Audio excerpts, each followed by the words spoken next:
Ya, bismillahirrahmanirrahim. Assalamualaikum warahmatullahi wabarakatuh. Pada sesi kedua, Bapak ingatkan kembali untuk anak-anak khususnya Man Purwakarta, kembali kepada rumus akuntansi dengan lagu Japla ya. Harta bertambah di kolom debit, harta berkurang di kolom kredit, beban bertambah di kolom debit, sayang beban berkurang di kolom kredit.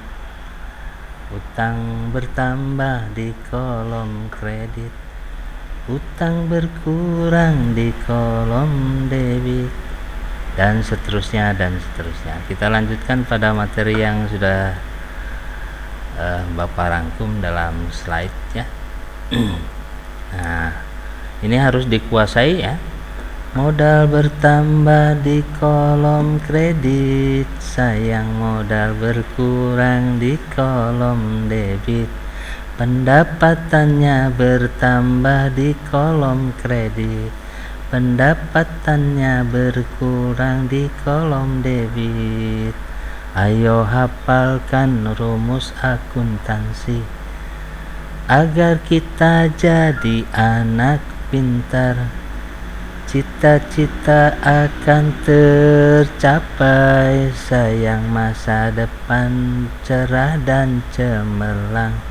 Lai lai lai lai lai lai, hidup guru akuntansi. Lai lai lai lai lai lai, semoga umurnya panjang. Nah, itu bagian dari ya, kita aplikasikan di sana. Ada aktiva atau aset atau harta ya. Aktiva aktiva kan sudah disebutkan, harta itu kalau bertambah pasti di kolom debit, mengalami kenaikan pasti di kolom debit.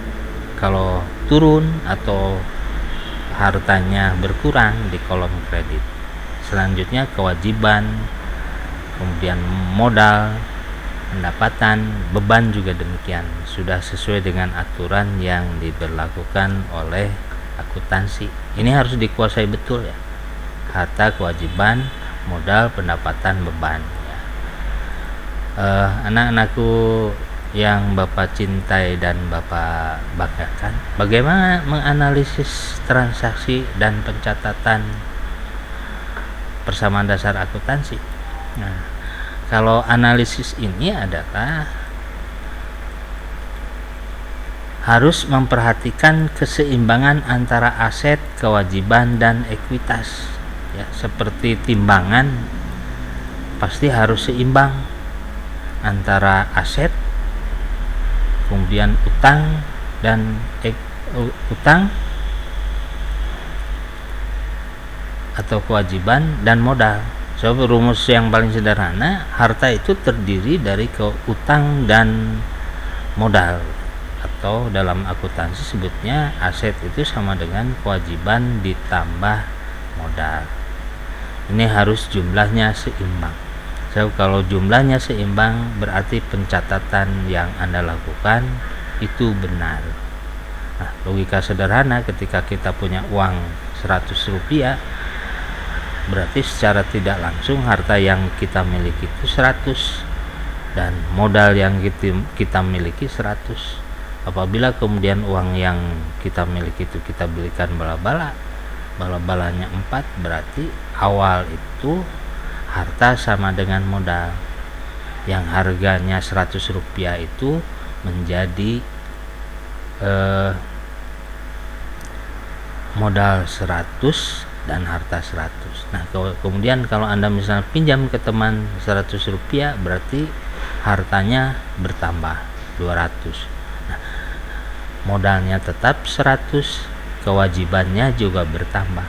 Jadi tadi yang dibelanjakan berupa harta bala-bala yang kita beli ditambah dengan modal yang kita pinjam dari teman-teman kita yang 100 rupiah, berarti semuanya 200. Jadi hartanya 200, kewajibannya 100, modal yang awal yang kita miliki 100. Itulah analisis transaksi dan pencatatan dalam persamaan dasar akuntansi.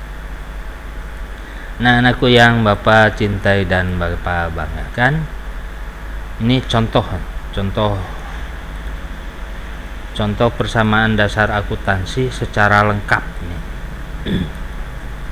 Nah, biasanya paling atas itu, karena kita sedang membahas akuntansi perusahaan jasa, paling atas itu diberi judul nama perusahaan. Nah, misalnya bergerak di warnet, warung internet, namanya warnet siang malam. Nah, persamaan akuntansi per 31 Desember 2013. Disyaratkan setiap persamaan itu harus mencantumkan titik mangsa. Titik mangsa itu kapan pencatatan ini diberlakukan. Misalnya per 31 Desember itu artinya nanti deadline-nya sampai jam 24 ya, atau jam 00. Setelah itu tuh masuk kepada 1 Januari 2014. Jadi ini berlaku sampai dengan 24 jam.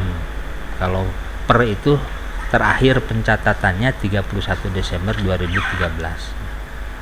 Nah, ini dalam ribuan rupiah. Di sana disebutkan transaksi awal itu modal yang dimiliki sejumlah 600.000 rupiah.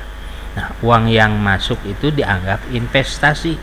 Maka di kolom aset itu, di kolom harta, kolomnya bertambah sebesar 600.000 rupiah, modalnya bertambah sebesar 600.000 rupiah. Terus selanjutnya silahkan disimak nanti di rumah. Nah, 18 sampai dengan 31 itu adalah bentuk-bentuk transaksi yang terjadi selama 1 bulan itu. Nah, total kas sampai dari uang 600.000 rupiah itu, terakhir sisa uang kas, artinya uang yang ada di kas perusahaan itu sebesar 83.150 rupiah. Piutang artinya kita punya tagihan kepada pihak lain sebesar 3.000 rupiah. Perlengkapannya beda, perlengkapan dengan peralatan nanti kita bahas pada sesi yang lain.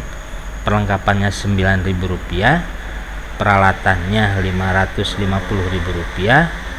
Nah, kemudian ada penyusutan akuntansi peralatan.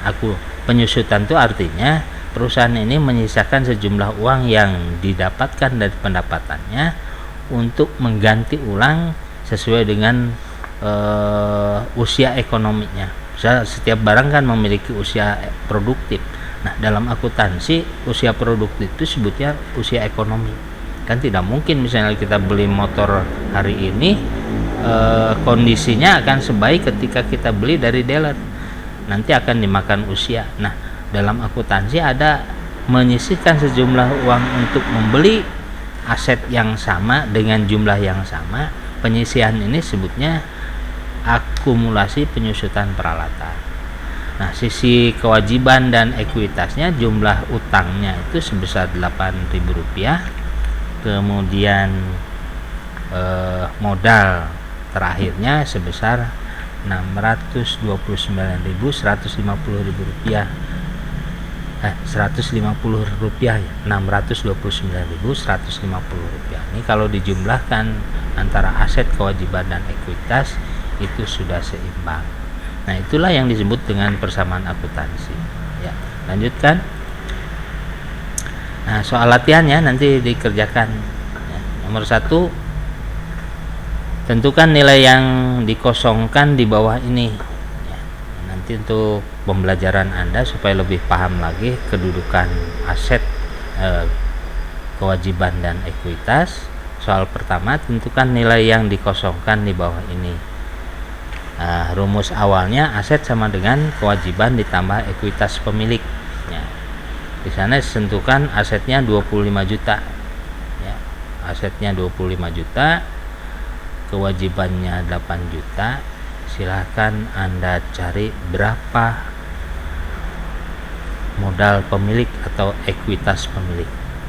Nah, Selanjutnya, bagaimana kalau asetnya bertambah sebesar 50 juta, kemudian modalnya 38 juta. Nah, silakan cari yang kosongnya. Yang kedua, sebutkan sifat-sifat yang dimiliki dari transaksi persamaan dasar akuntansi. Ingat, dengan rumus akuntansi baik dengan pendekatan nada sholawat, pendekatan menanam jagung, atau pendekatan dengan rumus lagu jablay, itu persamaan dasar. Demikian yang bisa Bapak sampaikan. Mudah-mudahan kita akan bertemu kembali pada sesi berikutnya. Selamat belajar, tetap semangat. Ilaliko, kita berjumpa pada waktu dan kesempatan yang sama dalam sesi praktik nanti, praktik akuntansi, persamaan akuntansi dalam praktik akuntansi menggunakan Microsoft Excel ya. Mudah-mudahan kita tetap diberikan kesehatan oleh Allah Subhanahu wa taala, walaupun di tengah pandemik tidak mengurangi semangat belajar aja, tetap semangat. Wallahul muwaffiq ila aqwamit thoriq. Wassalamualaikum warahmatullahi wabarakatuh.